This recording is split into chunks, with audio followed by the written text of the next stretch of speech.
I'm Aitor. I'm Varshini. I'm Angie. And I'm Sarah. And I'm Maya. To release energy in the forms of heat and radiation. Scientist Albert Einstein was crucial in presenting the military potential of nuclear fission to President Roosevelt, which led to the War Department receiving joint responsibility over the project when the United States entered World War II. The project was led by J. Robert Oppenheimer and Enrico Fermi, along with help from scientists of the Allied forces. Multiple lines of research were designed to maximize efficiency as there was a race against German scientists who had a similar aim to develop nuclear weapons. The first nuclear test was the Trinity test. This involved a plutonium implosion device that was launched on July 16, 1945 in New Mexico. However, the first atomic bomb was made of uranium-235. This bomb was called Little Boy and was dropped on Hiroshima on August 6, 1945, killing 140,000 people. The second bomb was similar to that of the Trinity test, as it was a plutonium implosion bomb. This bomb was called Fat Man and was dropped on Nagasaki on August 9, 1945, killing 64,000 people. The ethical dilemmas of the Manhattan team. Throughout the development of the atomic bomb, many scientists have reservations on its usage. Some scientists were afraid it would begin a global arms race, and others thought that Japan deserved to see the potential effects of the bomb and be given a chance to surrender accordingly. Many significant physicists came together to create the Frank Report of 1945, June, to dissuade the use of the atomic bomb to the American government. Some scientists, however, did support the bomb, such as Oppenheimer, who viewed it as the only solution to Japan, and other scientists who thought of it as a defensive act after Pearl Harbor. After World War II, many scientists felt severe guilt over their creation and its effects. Some scientists expressed this remorse through quotes, such as Wilson's, "To this day, I can't understand why none of us walked away," and Weisskopf's, "Our beloved physics was pushed into the darkest part of reality." Many scientists thereafter led the education effort about nuclear dangers and the impacts of a nuclear-armed world for civilians and lawmakers. Claude Hughley was the pilot that dropped the bomb on Hiroshima. He's often been recognized as guiltlessly guilty, as if he declined his mission, anyone else would have taken his place and the end result would have been the same. Enlisted men such as Claude are often viewed as cogs in the atomic machine. After World War II, he felt severe guilt over his actions and committed several non-violent but poorly executed crimes. It was found in court that he intended to be caught for these crimes in order to be held accountable for his actions instead of being hailed as a hero. His remorse highlighted the ethical quandary of winning a righteous war that nevertheless has such a huge impact on human lives. President Truman's views of the Manhattan Project. Truman believed that the bombings were completely just and correct, and he's quoted as saying, "The president cannot duck hard problems. The bomb should be used to end the war quickly and save countless lives." And despite knowing that the Japanese were likely to surrender, and that the Germans were not even close to building a bomb the size of the US's, Truman still chose to bomb both Hiroshima and Nagasaki. And this caused a lot of tension between him and Oppenheimer, who believed the second bombing of Nagasaki was completely unjust. And when he met with Truman, he's quoted as saying, "I feel I have blood on my hands." But Truman believed he had more blood on his hands and didn't want to see Oppenheimer in his office ever again.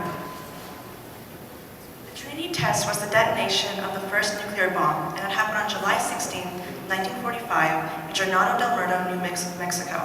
And while it was very important for the development of the atomic bombs, it also had massive consequences. At the forefront are the human impacts. Despite the testing site being relatively secluded from the general public, there were still thousands of people who lived near it. In fact, there are around 500,000 people, mainly Hispanic and Native Americans, that lived within just a 150-mile radius of the detonation site. These people weren't told what was happening, and they weren't evacuated before or after it. Because of this, a lot of the residents developed cancers, heart diseases, and various other medical conditions.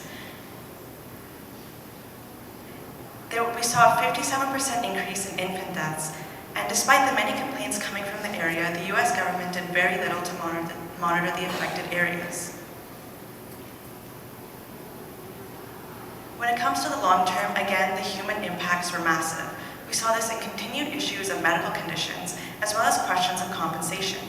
The Radiation Exposure Compensation Act was created to give compensation to anybody who got diseases because they were exposed to atmospheric nuclear testing. But the people in the Trinity test area weren't included, and so they never actually got compensation. In fact, to this day, there are countless families fighting for their compensation and their acknowledgement. One of the greatest controversial issues to come out of World War II was whether the atomic bomb was necessary to bring the war to an end. A Gallup poll taken in 1945 found that 85% of Americans were in support of the bomb. However, by 2015, Americans became close to evenly split, with only 56% still in support. People argue that the bombs were justified because it actually helped save countless lives, as the alternative strategy would have been to convince Japan to surrender through a brutal invasion that would have caused mass losses on both sides while extending the war and potentially causing famine. However, critics say that these justifications ignore what was truly going on at the time, and that the American government wanted to inflict maximum harm upon Japanese people. Moreover, people argue that the results of the bombs constituted a war crime and mass genocide, and many question whether the projected casualty rates for Japanese invasion were truly accurate. Moreover, people wonder if the atomic bomb truly forced the Japanese to surrender. Top Japanese historian Tsuyoshi Hasegawa marshaled compelling evidence that it was actually the Soviet entry into the Pacific conflict that forced the Japanese to surrender. However, other Japanese historian Sadao Asada said that the Japanese people needed external pressure in the form of an atomic bomb in order to back down. Hence, these arguments show the complexities and controversies towards reaching a solid conclusion on whether the atomic bombs were justified. What we've learned from Robert J. Oppenheimer and the other scientists of the Manhattan Project. The responsibility of scientists was compromised during the Manhattan Project. With over 130,000 involved, most were unable to discuss the roles within the project with their colleagues and even their spouses. The highly classified project even kept the town of Los Alamos a secret from Americans during the war. Advocacy for nuclear peace was hindered as individuals didn't know the consequences and repercussions of their involvement and what they'd done, such as Anne McCusick and Dieter Gruen, who told the Voices of the Manhattan Project they were not told of their involvement or even told to lie. However, others like Leo Szilard drafted a petition to President Truman to stop the use of bombs in Japan after America beat Germany in the arms race. Although over 70 people signed, the petition didn't affect the decision in the bombs and their use in Japan. Similarly, Albert Einstein signed a manifesto with the co-founder of the Campaign for Nuclear Disarmament, Bertrand Russell. The manifesto highlighted nuclear weapons threat to society and efforts to prevent it. After the war, Oppenheimer became an advocate for nuclear peace. He was appointed chairman on the Atomic Energy Commission, and in this role he emphasized that the atomic bomb needed to be regulated in the future. He urged U.S. government leaders to encourage international control of the bomb, as well as to limit countries from stockpiling on these weapons. He also advocated for the U.S. to not begin a nuclear arms race with the Soviet Union, a stance which caused him to be perceived as the enemy of the state, ultimately resulting in him losing his security clearance. Nowadays, around 90% of scientists believe that political activism is a responsibility in their career. Scientists have a duty to engage with politics, and failing to speak out can carry its own consequences. In fact, 2.4 million people in this day and age will still die due to radiation-related cancers caused by atmospheric nuclear tests conducted between 1945 and 1980. In conclusion, as the arsenal of nuclear weapons globally increases, the Manhattan Project remains instrumental in our understanding of these weapons, as well as the power that they hold. Thank you.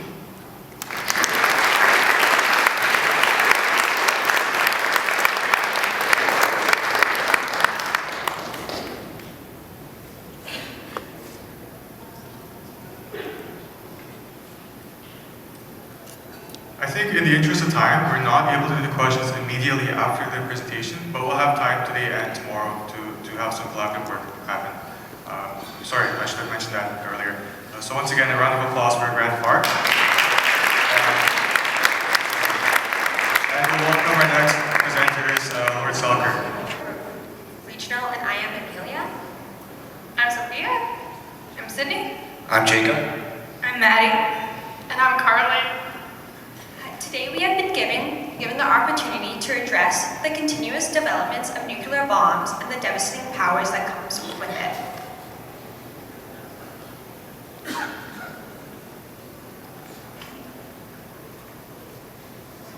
Nuclear bombs have had drastic changes since World War II, with being more compact and having a lot more power. The nukes of today have been surpassing Fat Man and Little Boy by leaps and bounds. Fat Man destroyed 3 square miles of Nagasaki, and Little Boy destroyed 5 square miles of Hiroshima. Hiroshima. Devastatingly so, these bombs are considered to be low-yielding today's advancements. We are seeing nukes being made that are able to destroy up to 80 square miles. Having nuclear bombs more compact has led to the ability to target specific places when launching. The main thing that allows this are multiple independent re-entry vehicles, a MIRV. A MIRV is a payload that can release a warhead in one trajectory, change its trajectory, and release another. They're able to hold up to 14 warheads. As advancements continue to be made, our world has discovered the thermonuclear bomb. Whereas atomic bombs are measured in kilotons, thermonuclear bombs are measured in megatons. In short terms, a thermonuclear bomb works by compressing the core of the bomb where the hydrogen fuel is housed. With enough pressure and heat on this core, the hydrogen atoms will then turn into helium atoms, and that will release a massive explosion. As we continue to do testing, it has left the world with unchangeable nuclear contamination.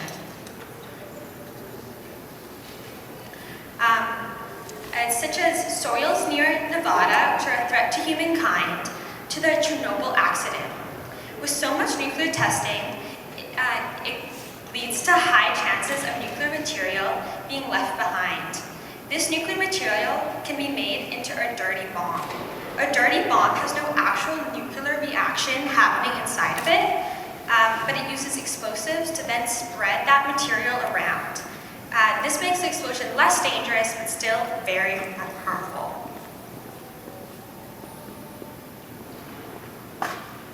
Canada's role with nuclear weaponry is one that is globally significant because of our partnerships between other countries and organizations and our available resources. As of 2023, Canada has assigned the second highest global uranium resources, averaging at 13% of the world's uranium. This uranium is used for nuclear fuel and is transported to aid in other countries' abilities to produce nuclear weaponry. Our export value is roughly $1 billion per year and is primarily exported to the United States, Europe, and Asia. Stepping away from our resources to look into our stance, Canada supports cooperation to aid in safe and secure uses of nuclear technology. This is due to our obligations under the Nuclear Non-Proliferation Treaty. Canada was the first nation to voluntarily give up its nuclear weapons and has been nuclear weapon-free since 1984. Since then, we've implemented many standards to ensure nuclear safety. Notable steps are our partnerships with the International Atomic Energy Agency and Canada's bilateral nuclear cooperation agreements. These agreements state that Canadian supplied nuclear technology and material can only be transferred to countries that have agreed on a legally binding agreement for both parties. This has clear intentions and responsibilities, which is formally known as the Nuclear Cooperation Agreements with Canada. With this being said, currently Canada maintains an ambiguous stance on nuclear weapons. While we do not seek to possess our own weapons, and we support their elimination, we simultaneously support the continued possession by our allies, who we rely on to ensure our security through the North Atlantic Treaty Organization. The total number of nuclear weapons in the world is estimated to be 12,502, with 90% of these weapons in the hands of the United States and Russia, and China having the third largest. You can see the countries that have nuclear weapons on the screen right now. This means that North America and Eurasia are the regions with the most nuclear weapons. The production of these weapons in Western countries are done primarily by private companies when they win government contracts. In non-Western countries, these weapons are primarily created by governments and militaries without any outside information.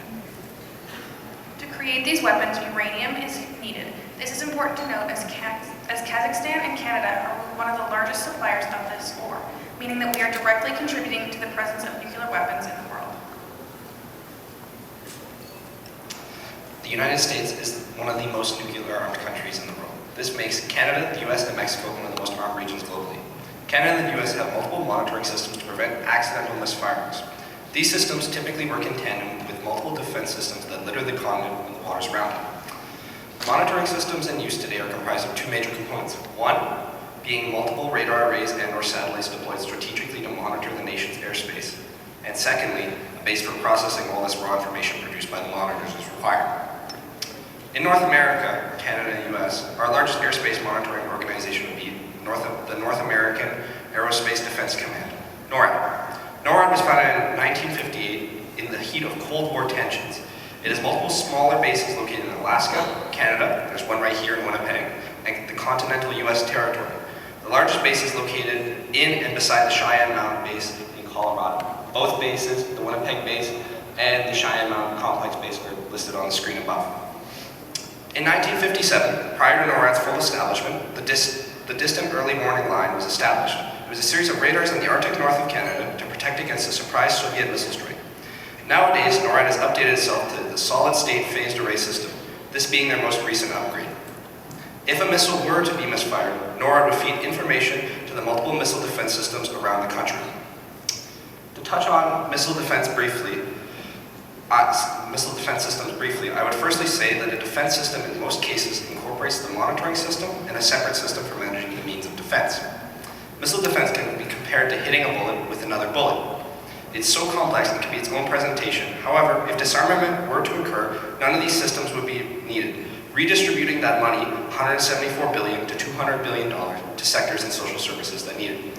Nonetheless, as an example, the US has what is called a nuclear triad, meaning they have their coastal shores, land masses, and airspaces protected. These three areas use more than 5 systems of defense, all capable of firing cruise missiles, interceptors, and medium-range interceptor missiles. The triad method is used by many countries, yet it costs so much. So I leave this slide asking you what the price is for a defense against total and mutually assured annihilation. These are the steps to launch a nuclear weapon in most democratic countries, although the steps are very similar in non-democratic countries. A country's leader is the only person who has full control over when a nuclear weapon can be launched. Once the idea to launch is brought up, a meeting with the country's defense leaders and some military personnel occurs. During the meeting, there are discussions about what it would mean for the country if they were to go through with launching a nuclear weapon. Also at this time, the identity of the leader is being verified. In non-democratic countries, once there's an idea to launch, that's it, you launch a weapon. Few people know launch is going to happen, and there's little to no discussion about it. The verification checks out, and the order to launch officially goes out to war rooms. In the war rooms, workers put together highly encrypted messages containing details and codes required for the launch.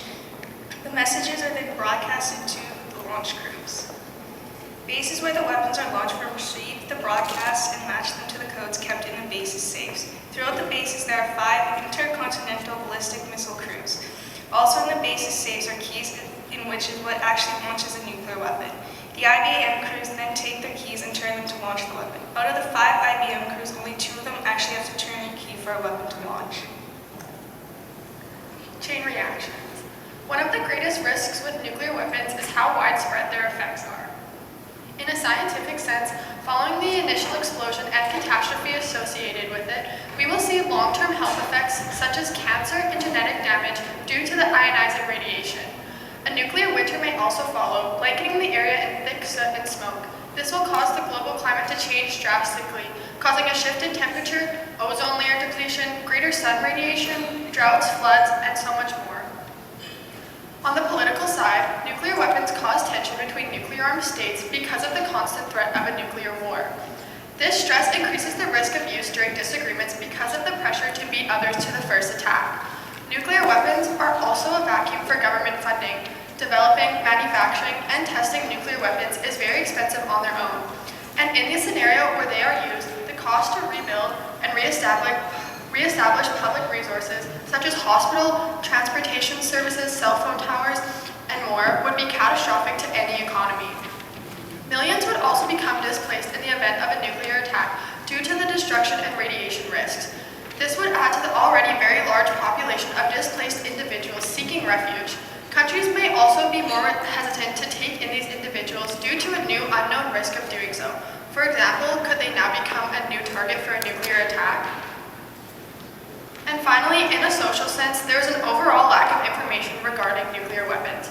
Especially in areas where testing, mining, and production are happening, the residents in these areas are not being properly warned of the risks in their situation.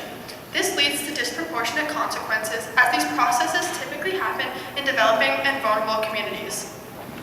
Indigenous people, those in developing countries, and other marginalized groups suffer the most because they are underrepresented and often ignored by governments, so they have no say in the situations that will affect them.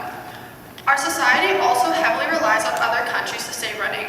A disruption of our globalized society due to a nuclear war and its damages would have repercussions like a lack of resources, food, exports, imports, and therefore the money to keep our economy running smoothly, even if we aren't actively participating or being attacked by nuclear weapons. The current threat of nuclear war ignores a lot of these issues because those in the position to make these decisions often disregard how it will affect other people than just who they are intending to attack. Okay, so we have an activity for everyone to do. So we would on your table you have 2 pictures, and we would like you to try to use some of the information that we have taught you in our presentation to connect them. So I have an example here. We have the Serpent Lake Riverbed and the Elliott Lake Mine. This indigenous community is connected to this mine because its waste was dumped into the river upstream to the Serpent River band, and this community now faces the effects of disabilities, diabetes, cardiovascular disease, fetal death, and deafness due to the radiation. So we would like you to try your best to find similarities between the 2 pictures on your table. Your paper, and we're just going to go around and ask, according to what photo we have on the screen there, what your thoughts were. So we'll just give you a little bit of time there. Land use area of the Western Shoshone tribe. 814 nuclear weapon tests have taken place in the land since 1951. This has left substantial fallout that has caused high levels of cancer and leukemia on the reserve, leaving civilians highly ill. So that's kind of why we have those 2 photos up there and how they relate to each other. Who has this photo?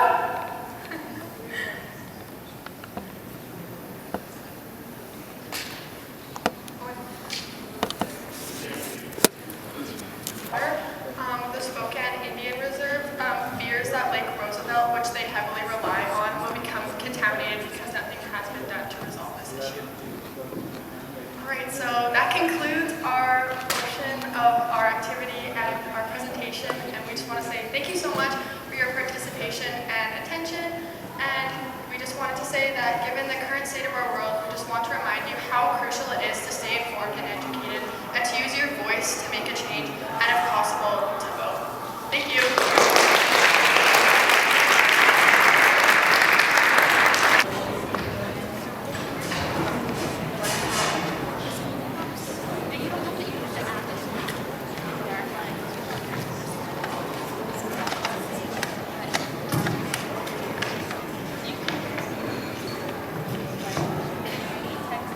Good day, everyone. My name is Christine, and standing with me are Anton, Emery, Karen, Eric, and Althea, and we are the Steinbach Regional Secondary Schools Peace and Justice Committee. The mere possession of nuclear weapons is a gamble with fate. The mere possession of nuclear weapons is a gamble with fate. The risk of accidents and miscalculations triggering an unintended nuclear war hangs over us like a sword of Damocles. The fear and instability they create are a heavy price to pay for a dubious sense of security. The doctrine of mutual assured destruction or MAD is a thin line between us and an atomic disaster. MAD is a twisted and dangerous game of chicken that held the world at gunpoint during the Cold War. The principle is simple yet horrifying. If 2 countries have enough nuclear weapons to wipe each other off the face of the earth, striking the enemy first is suicide, because the opposing country could counter with an equally powerful strike. MAD's evolution reveals a deadly history of one-upmanship where political leaders and defense officials tried to gain or maintain an edge over the rivals by using different strategic and technologies. The Bay of Pigs invasion of Cuba in 1961, simply put, was a disaster. A group of 1,400 exiled Cubans tried to overthrow Castro, but were quickly captured and defeated. The US denied any involvement of the accusations, but the truth soon came out. The CIA had trained and armed the invaders and even approved the plan months ahead. Historian Theodore Draper called it a perfect failure as a country the size of Pennsylvania humiliated the US, resisting one of the strongest militaries in history. The US wanted to topple a legitimate government that did not suit its interests, and the US and Russia and many other countries did the same thing to Ukraine and Libya and Guatemala. But when Russia decides to topple a legitimate government, the US calls it aggression. This shows the United States' hypocrisy and arrogance. The invasion had terrible consequences as it led to the Cuban Missile Crisis, which almost began the nuclear war. The US tried to destabilize Cuba with covert operations, such as Operation Mongoose and Operation Northwoods. These involved sabotage, assassination, and even false flag attacks on US soil. JFK rejected the false flag operation that was Operation Northwoods, but their actions showed how far the US would go to achieve its goals. The Kennedy administration faced a new reality of nuclear terror, the Cuban Missile Crisis in 1962, as the Soviet Union placed nuclear missiles in Cuba. The US built a nuclear triad, a mix of bombers, land-based missiles, submarines, and a blockade to ensure they could strike back. Vasily Arkhipov diffused the crisis peacefully, but it led to a change in US nuclear doctrine by Defense Secretary Robert McNamara, who proposed a counter-value strategy that would target cities, not military bases. He claimed that the threat of assured destruction would deter any attack. This implied that they needed only a minimum number of nuclear weapons to keep this balance. However, McNamara's doctrine was challenged by analyst Donald Brennan, who coined the term MAD to mock what he saw as an unstable and unrealistic strategy. He pushed for an anti-ballistic missile defense system to shield the US from Soviet missiles. Cuba became closer to the Soviet Union after the invasion. The Soviet Union placed atomic weapons in Cuba as a deterrent. This sparked a crisis that threatened to destroy the world. The invasion was a failed and foolish attempt by the US to impose its will on another country. It backfired and almost caused a nuclear catastrophe. It shows how dangerous and reckless the West's foreign policy can be and how we need to hold it accountable for its actions. Nuclear weapons are a horrifying manifestation of our power and our madness. They can wipe out everything in an instant, leaving only ashes and radiation behind. They can also cause long-term damage to the environment and humanity. Nuclear weapons are a constant threat that hangs over our world and a representation of the division between our fellow man. Remember, united we stand, divided we fall. A house with uneven foundations is no house at all. No nuclear armed countries faced an invasion by a foreign power. There are two examples of countries that were attacked after disarmament: Libya and Ukraine. In Ukraine's case, they held the third largest nuclear stockpile after seceding from the Soviet Union. However, in the 1990s, they transferred their weapons to the Russian Federation, making them a non-nuclear state. In late 1994, the US, the UK, and Russia signed the Budapest Memorandum. All aforementioned countries promised to recognize Ukraine's sovereignty. Russia broke this promise in February 2022 when it invaded Ukraine's eastern territories. Ukraine's decision to disarm came because of said nuclear powers prodding them to ensure their security through an agreement, rather than the more economically and politically costly method of maintaining their nuclear weapons program. Was this decision an ill-advised one? Did disarmament lead to the situation now with Russia's invasion and NATO shipping more arms to Ukraine instead of helping them deal with the situation?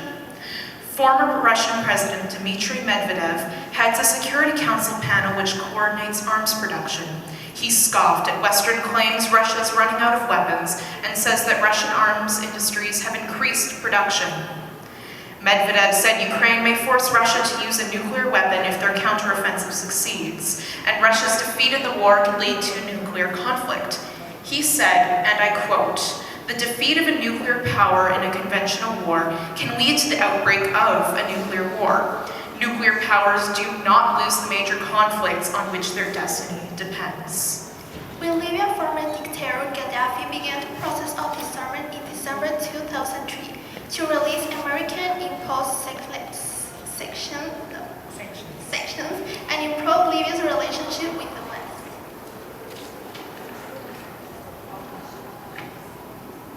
In response, the US President Bush said Libya should be an example for other countries, and another should be to take away the message that leaders who have abandoned the pursuit of chemical, biological, and nuclear weapons the means to deliver them. We'll find an open path to better relationship with the United States and one of free nations. In 2011, NATO assisted Libya rebels in overthrowing the Gaddafi government. Before their interference, Libya was a wonderful country to live in. The UN's development program rated them as a high development nation in 2010. Under Gaddafi's governance, Libya rose from being among one of Africa's poorest nations in 1969 to being at the top of the continent's Human Development Index in 2011. The beginning of Gaddafi's government signaled a paradigm shift, leading Libya to use its newfound oil revenue to boost redistributive measures among the population. Additionally, he improved Libya's relations with neighboring countries and worked to upkeep ties with other nations such as France and Russia. Now Libya remains trapped in a spiral of violence, caused by private NATO bombing.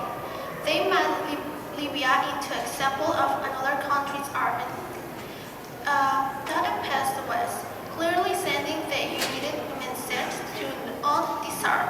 Had Libya kept their nukes, their current situation possible wouldn't have occurred. The country is in constant state of political turmoil, with the constant threat of armed conflict. Many humans riot violence and dysfunctionally judicial system. Present-day Libya is far cry from highly developed nation under Gaddafi's government.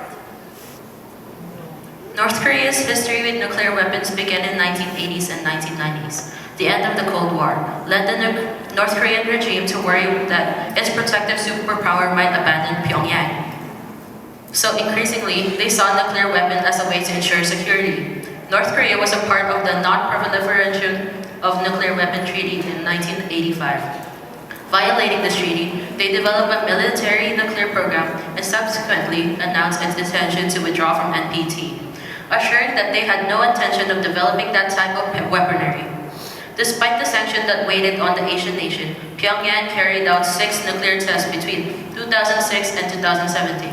Kim Jong-un responded by saying his country must be prepared for both dialogue and confrontation. North Korea kept its hermetic political system intact for decades despite tensions with the international community. North Korean officials have even cited the example of Libya in discussing their own nuclear weapons. In 2011, as bombs rained down on Gaddafi's government, a North Korean foreign ministry official said, "The Libyan crisis is teaching the international community a grave lesson." That official went on to refer to giving up their weapons in signed agreements as an invasion tactic to disarm the country. The West has condemned North Korea's continuation of its weapons of mass destruction program, since they've shown they possess missiles with a range that would reach European territories. The European Union also approved an autonomous sanction regime that provides for additional measures. The full and effective implementation of these sanctions is a priority for the West in absence of the concrete progress toward complete denuclearization. They provide a total embargo on the trade of weapons with North Korea, a ban on importing certain products from North Korea, such as coal, iron, or minerals, and exporting other products to the country, such as luxury items. Large nuclear superpowers like NATO and Russia invaded less powerful countries, once their weapons were a threat to the invading forces. But what has followed has reduced Ukraine and Libya to a state of chaos and political turmoil. Torn apart by war and foreign interventions, such wars only heighten the risk of nuclear weapons being used. North Korea holds nuclear power over the world, but with man barely keeping Earth from going to ruin, it forces us to live life knowing at any moment, nuclear destruction could be upon us. There would be no danger of nuclear Armageddon if nuclear weapons didn't exist. But history suggests that possessing nuclear weapons deters attacks from hostile countries. Is the thought of nuclear disarmament unrealistic? Or will examples like Libya and Ukraine prevent countries from disarming their stockpiles? Can humanity trust each other enough to eliminate the risk of destruction from these horrible weapons? Or is mutually assured destruction the really only realistic option?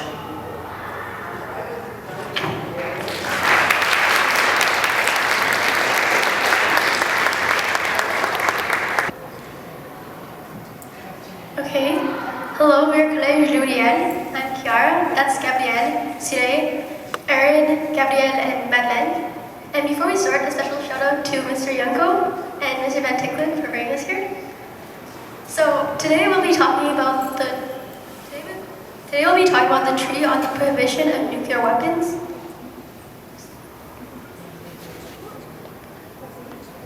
Okay.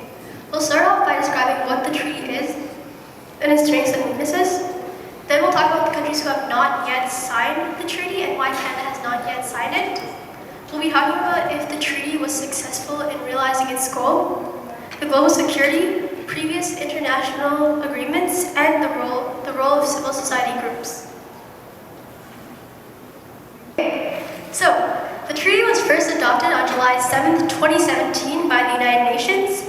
Its primary goal is to negotiate a legally binding instrument to prohibit nuclear weapons leading towards their total elimination. And in order to reach this goal, according to the Article 7, we need the international cooperation and assistance of all countries. But unfortunately, there is a lack of militarily powerful countries who have not yet signed the treaty, and this is very concerning because there are many tensions arising in the world, such as what's going on between Russia and Ukraine, and also the conflict right now between Israel and Hamas. Now to speak on the strengths and weaknesses of this treaty, we'll start with mentioning that a total of 92 countries have chosen to sign this treaty, which is a step in the right direction. So a few of these countries are New Zealand, Mexico, and the Philippines, and many more. This is a step, although it is not a solution. And with this treaty being implemented, there have been protests all around the world in favor of it. So people are starting to talk more about these issues. As my teammate already mentioned, one of the big weaknesses is that many countries, many big military powers have chosen not to sign. We'll talk about these countries later on. NATO's 2022 strategic concept and the 2012 deterrence and defense posture review, we see that deterrence is the main issue here, and of course NATO members will not want to abandon these weapons because there is always a fear that they will be attacked, and we always want to defend ourselves against those.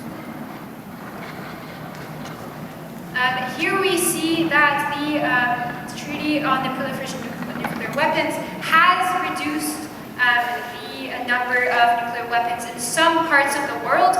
We see that there is a slight decline in the United States, but an increase in Russia, for example. The inventory of nuclear weapons is in the decline, although it is a very slow process because this technology is still evolving. So why have some countries decided not to sign?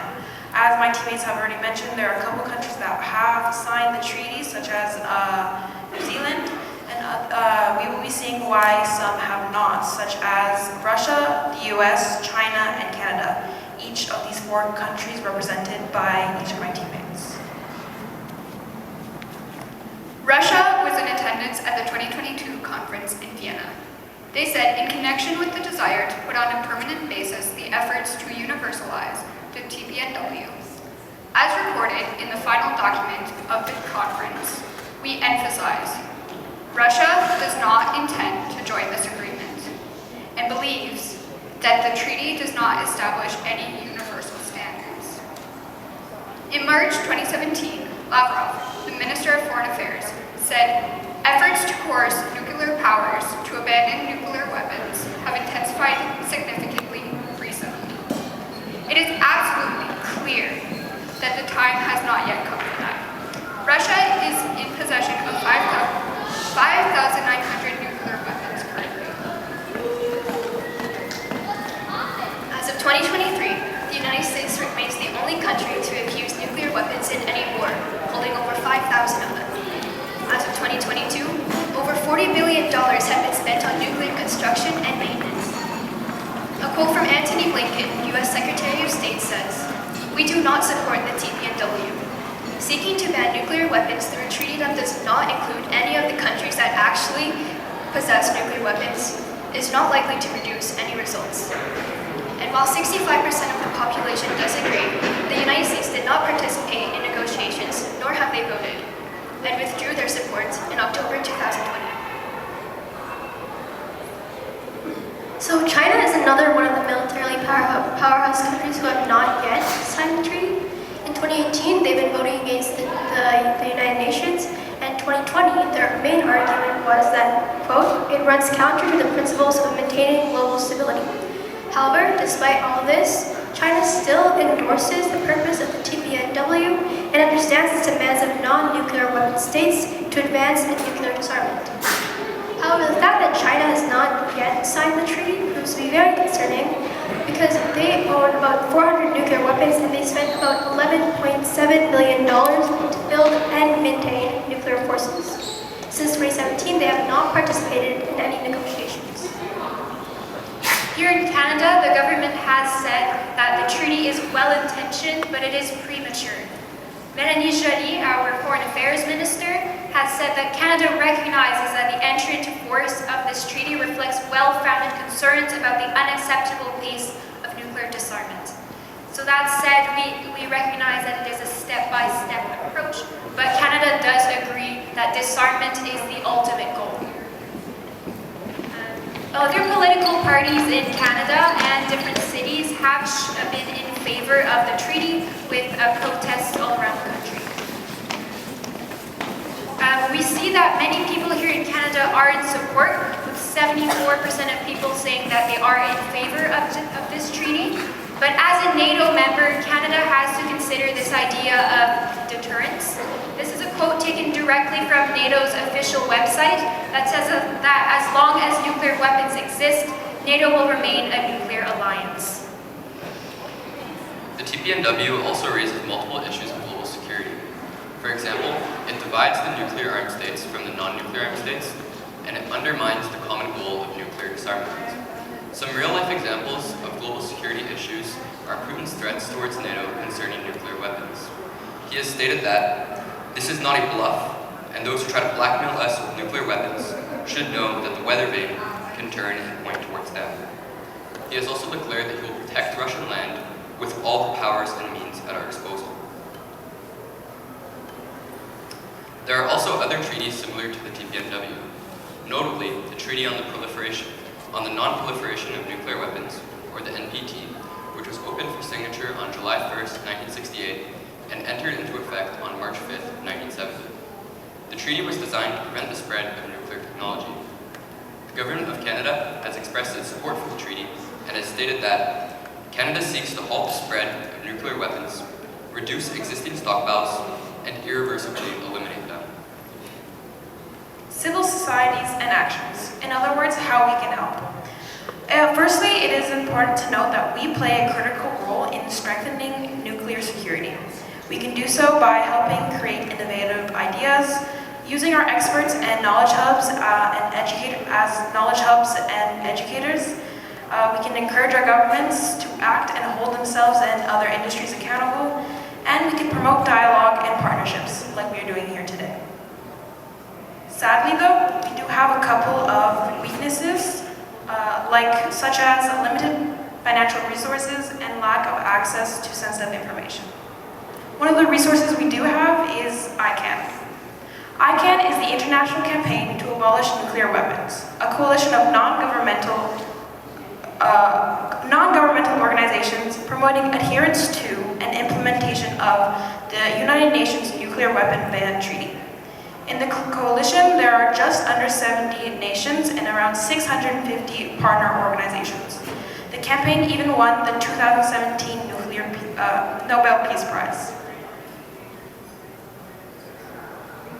So to bring all of this in a more global scale, Russia and the US have thermonuclear weapons with about 100 kilotons of dynamite, and there are some that have so much more. In fact, just by using one weapon, that could cause about 500,000 fatalities. And one of the main reasons why many of the countries have not yet signed the treaty was that they're scared that if they give up their weapons, they'll be defenseless against countries who still have those weapons. And in fact, if all these countries don't just put down their weapons, this could cause a serious problem in the future.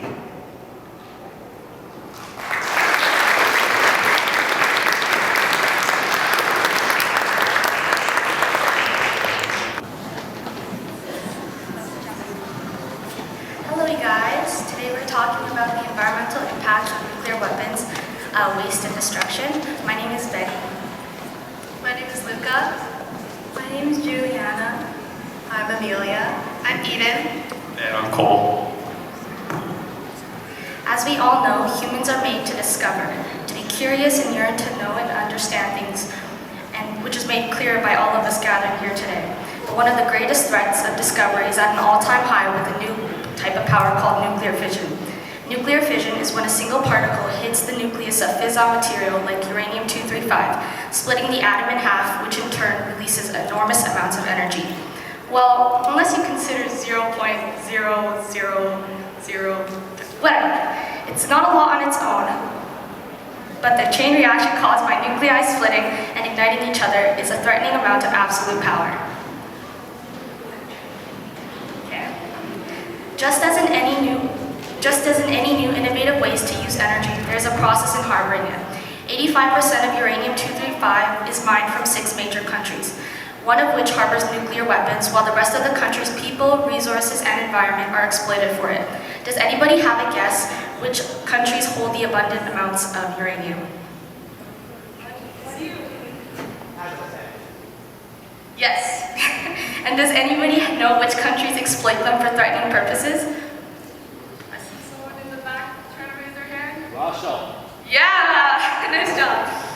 So the isotope uranium-235 isn't ready to be used right from the get-go.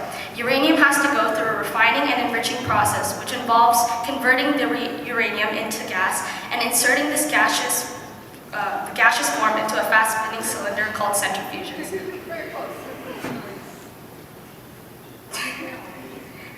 As these centrifuges spin, the uranium-235 molecules condense near the middle because they are lighter, and the heavier, or in other words, more dense uranium-238 particles expelled to the outside. This process decreases critical mass, making the fissile material usable for nuclear reactors or nuclear weapons. If you guys can just repeat after me, progression, not regression. 1, 2, not regression. All right, so let's talk about the differences and similarities between nuclear weapons and nuclear reactors. The most common difference would be their purpose. Nuclear reactors are meant for generating electricity, and nuclear weapons are for destruction. However, they both use this chain reaction called nuclear fission that Betty was talking about to create their energy. And how it does that is nuclear fission is when a neutron hits the nucleus, and then it splits, and it creates all this energy through little particles, boom, boom, boom, boom, boom. And for a nuclear reactor, this process has to be slowed down and controlled. However, for a nuclear weapon, it has to be fast, like a snap. And it's very dangerous in that way. Hold on, give me a second. To make it fast, you have to compress the atoms together using TNT that surrounds the core. So the TNT explodes, pushing it together, and then it compresses, and then this chain reaction goes like super fast. Now, repeat after me. Nuclear power is best under control, not in a bomb that explodes. Nuclear power is best under control, not in a bomb that explodes. Okay, now that we've talked about how it's made, let's talk about the effects. Nuclear testing is one of the biggest causes of destruction. One of the biggest catastrophes of nuclear testing is what happened in the Marshall Islands, Bikini Atoll. In the 1900s, the US launched the Project Castle nuclear experiment, where they launched 6 dry-fuel nuclear bombs on the coast of Bikini Atoll. Over a miscalculation of the impact, the Castle Bravo bomb exploded 15 times its estimated effect, causing the island to become highly contaminated. The nuclear fallout of this explosion caused harm to many other areas.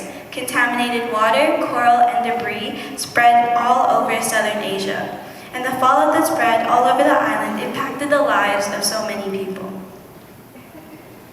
To this day, you can see the massive crater made from the nuclear testing in Bikini Atoll.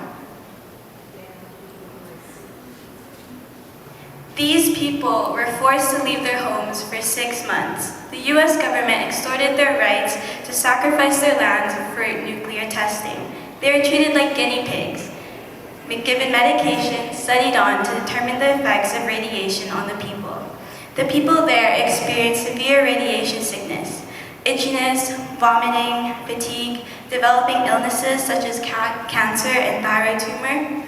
The children, they ate the snow not knowing it was radioactive ashes from the blast. The whole island was contaminated, their food, their water. They were dying because of our ignorance to test nuclear weapons. To this day, Bikini Atoll is even more radioactive than Chernobyl.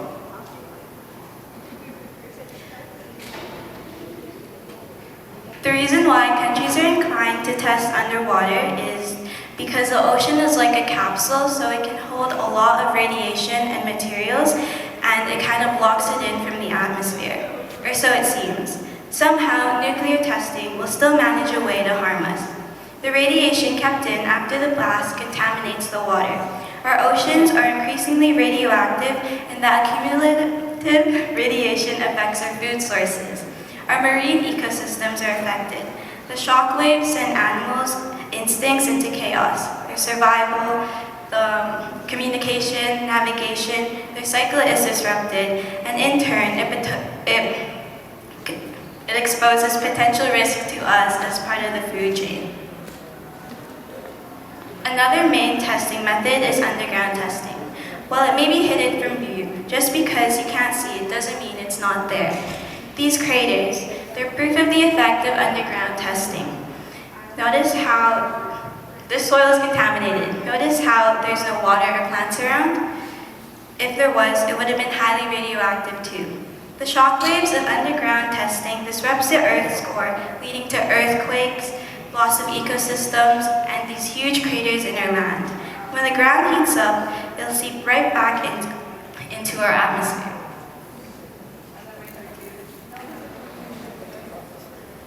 But we don't have to worry about this, right? I mean, Canada's so far away. We don't test anywhere near Winnipeg.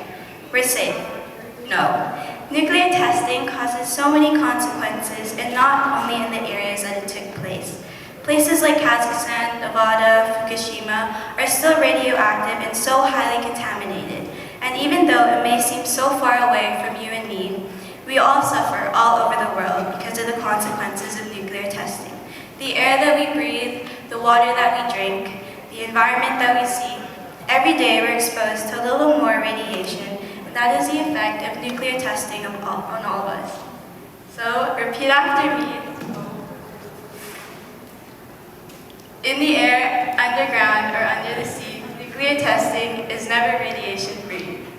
In the air, underground, or under the sea, nuclear testing is never radiation-free. Nuclear waste, the byproduct of nuclear energy production and nuclear weapons development, is hazardous and long-lasting. When accidents occur, they leave behind a trail of devastation. These accidents release radioactive materials into the environment, posing a severe threat to both the planet and human health. One of the most notable incidents was the Chernobyl disaster. So, in what year did the accident take place? Answers? Okay, 1986. When, during a safety test at the power plant, there was a huge explosion. This explosion was caused by a buildup of heat and steam in one of the reactors. The consequences of this event were catastrophic, causing loss of life, long-term health problems, and the creation of an exclusion zone, where human habitation remains restricted to this day. Fukushima, Japan, witnessed a similar disaster in 2011 when a massive tsunami triggered a meltdown at the Fukushima Daiichi nuclear power plant. This accident released radioactive materials into the environment and raised serious concerns about the long-term impact on the health of people in the affected regions. The Windscale nuclear disaster occurred in the United Kingdom in 1957. A fire broke out in one of the reactors because of a combination of overheating and a lack of cooling. The fire released radioactive materials into the air, which is harmful to people and the environment. After the fire was out, a significant cleanup effort was undertaken to reduce the spread of radioactive contamination.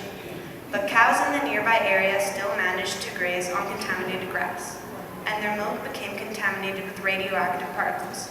So, repeat after me. Some accidents are never allowed to happen. So, we all know that nuclear weapon testing produces large amounts of radiation, which is dangerous for both us and the environment. But in order to obtain those nuclear weapons, we have to produce them. Producing nuclear weapons leaves behind toxic waste, which can lead to long-lasting pollution that can last up to 100,000 years or more. Radioactive waste from those nuclear weapons, if not disposed of properly, contaminates our land and our water, and poses extreme health risks to those who are in charge of trying to safely remove that waste, meaning it costs billions of dollars to attempt to clean it up, which is left not to be done, further harming our ecosystems.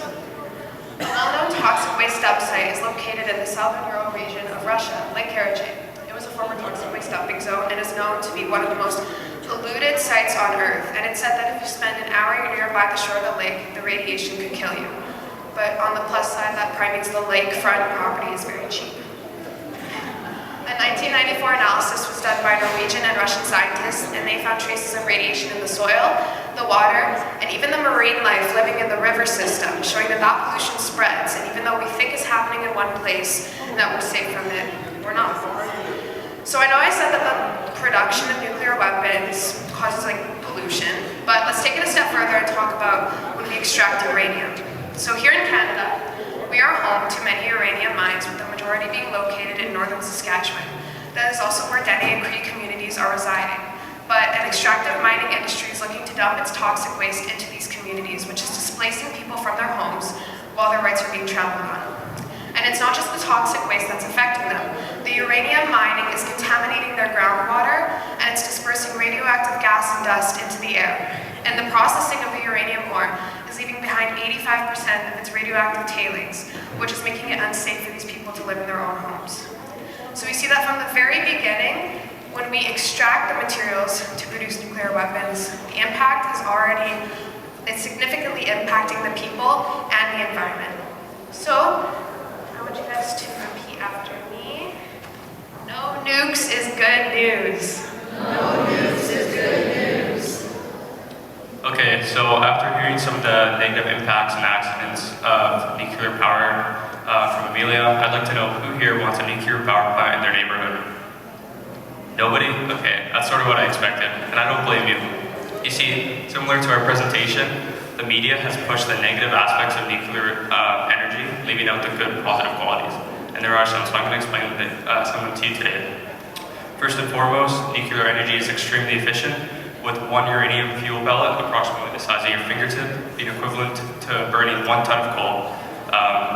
This is a pretty significant figure, as it shows that we can reduce so much CO2 emissions just by converting to uranium, which has a very clean energy source history. The second topic is the environmental effects, which I've sort of mentioned already. Yeah, you can see here, compared to coal plants, nuclear energy is relatively clean. After the plants have been constructed and energy is underway, the process of producing energy is underway, they have a very small CO2 emission, which is one step closer to reducing climate change. Another positive aspect is the reliability of nuclear energy. Unlike other renewable energy sources, nuclear energy works around the clock to produce energy, unlike solar and wind, which require special factors to produce energy. Another one is safety, and despite what you may think about nuclear energy plants, they boast a pretty substantial safety record, with coal energy sources leading to more deaths than nuclear, even including the events of Fukushima and Chernobyl. And the last part of my talking point is the future of nuclear energy. So now that we know all this stuff, where does that lead us? Well, we need to make sure that the governments in charge of these nuclear power plants are held responsible to their actions. That includes the manufacturing of the power plants, the extraction of the uranium, and the disposal of the uranium. So say it with me. Nuclear energy is only good when boundaries and limits are understood. Nuclear energy is only good when boundaries and limits are understood. Okay, so we chose to go with the poster part of our presentation to show that even though if you present all this knowledge and everyone knows about it, it's useless unless we all band together and fight for what we believe is right and what should be right. So we're gonna send some posters into the crowd, and then we're gonna say them all together one more time, just to show that our voices are stronger together than they are alone. So when I point to your table that has a sign, we can all say it together, and you can hold it up.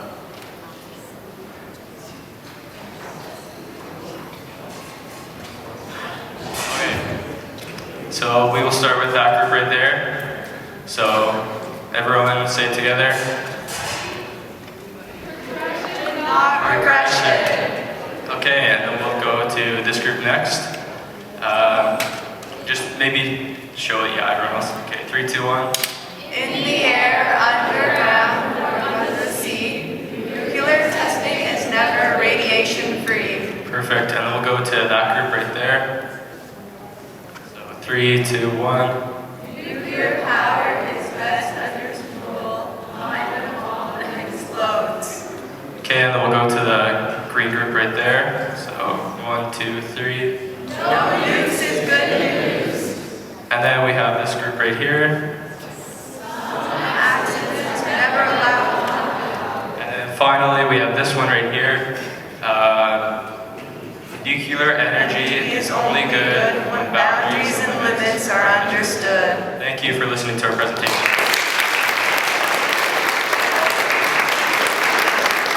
Yeah, we will. Okay, thanks. The United Nations Security Council held its first session with the goal of maintaining international peace and security through peaceful means and collaboration among nations. Obviously, maintaining peace between vastly different nations in a world that evolves at a rapid pace is not a simple task. My name is Sarah, and this is James, Ava, and Natalie, and we're students at Institut Collegial, Vincent, Massey, Collegiate here in Winnipeg.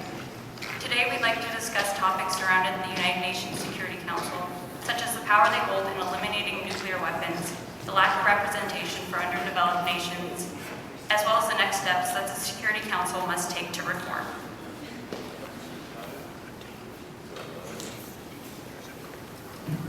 Despite being the most powerful branch of the United Nations, the Security Council is very limited in its ability to eliminate nuclear weapons. In reality, they can only be eliminated if all the nations who possess nuclear weapons agree to drop them completely. In the past, several multilateral treaties and instruments have been implemented by the UN with the aim of regulating, restricting, or eliminating certain weapons. However, we have not reached a place where countries will voluntarily give up their nuclear weapons. As soon as a country drops them, they lose power and are left virtually defenseless against nuclear attacks from other countries. This is why the elimination of nuclear weapons must be a unanimous decision, and there must be a set date for all countries to follow through on the agreement together. To get countries on board, the UN must be completely upfront about what a world engaged in nuclear war would look like for our planet and everyone on it. Countries use nuclear weapons as a line of defense to protect their country, but nobody is safe from the effects of using them. The only way to convince countries to drop all of their nuclear weapons is to shift the perspective completely. Instead of focusing on the security and prestige the nuclear weapons give countries, there should be a much larger emphasis on the widespread destruction and anguish that the use of nuclear weapons would bring. The United Nations Security Council is comprised of 15 members, and 5 of them are permanent members that have the power to veto any suggestion or bill. This means they have the power to automatically decline anything they do not like or agree with. These 5 members are China, the United States, the UK, Russia, and France. These members were determined by their importance post-World War II. This current system provides an inequality in the representation in many countries. The France representative believes that Germany, Brazil, India, Japan, and more African countries should also be permanent members. The Cuba representative thinks veto power should be eliminated completely. Ecuador spoke for many countries, including Albania, Ghana, Switzerland, and Mozambique when stating that they want more equal roles. A few countries, such as Australia, want to limit closed-door meetings between the 5 permanent members and make the entire council more inclusive. Liechtenstein's delegate explained how this will also allow many different countries, regardless of their status, to share their views and opinions. So we want to know what you think. Should veto power be eliminated altogether? Should there be limitations to it? Should countries at war still be allowed the veto power?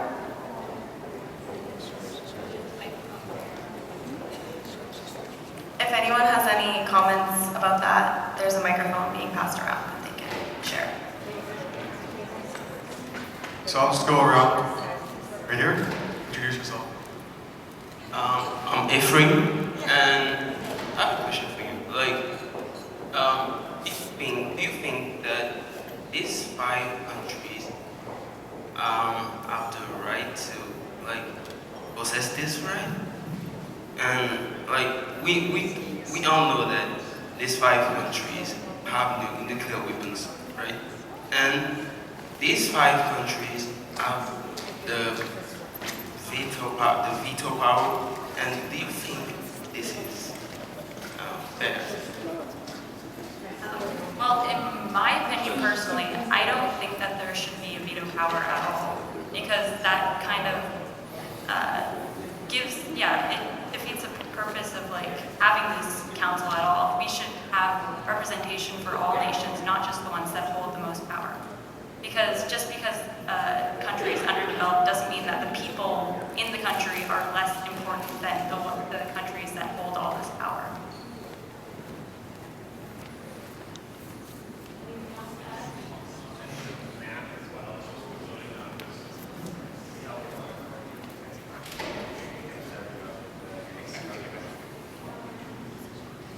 My name is Betty, and does it correlate the fact that these countries, like you were saying, have nuclear power? Is that what kind of keeps them on top? The fact that they have threatening means to kind of overtake other people, they get the final say. Is that the reason why? These countries the 5 countries that were determined who would have the veto power was determined after World War II, and it's been this way since then. So it's important, I think, that we take a step back and kind of look at these are the countries that have nuclear weapons, so should they be the ones that have the veto power if there is any veto power?